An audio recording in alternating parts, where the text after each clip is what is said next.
La deuxième vague de Covid-19 tant redoutée est bel et bien là. Et les dernières mesures prises par le gouvernement français ne suffisent pas à l'endiguer.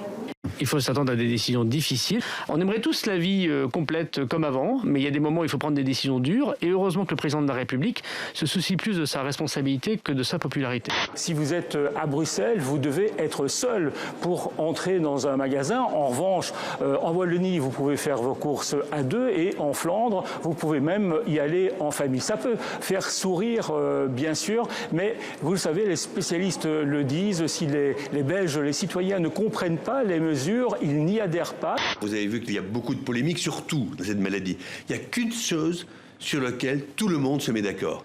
Plus vous dépistez, moins vous avez de morts.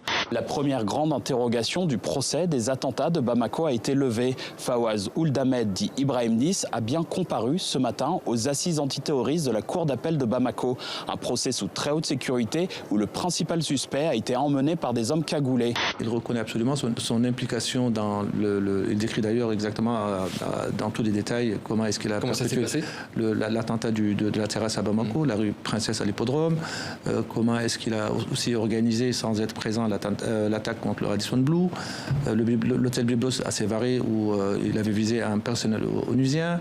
Jean-Charles a laissé derrière lui la croix catholique et il est loin d'être le seul dans ce cas.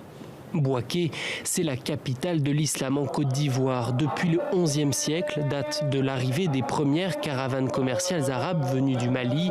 C'est depuis Bouaké que la religion musulmane s'est étendue à travers le pays. La France trouve un territoire, la France résistante, qui lui donne à la fois une légitimité, qui lui donne des soldats et qui lui donne l'assurance presque que, à partir de Dakar, on peut remonter et conquérir l'Afrique occidentale française, le Maghreb français, et de là, pourquoi pas faire une remontée vers la France. C'est un tournant à la fois militaire, psychologique et politique de toute première importance. La nomination d'Amy Coney Barrett de l'Indiana pour être juge de la Cour suprême des États-Unis est confirmée. Confirmé donc avec l'appui des Républicains -1 et sans une seule voix démocrate, une première.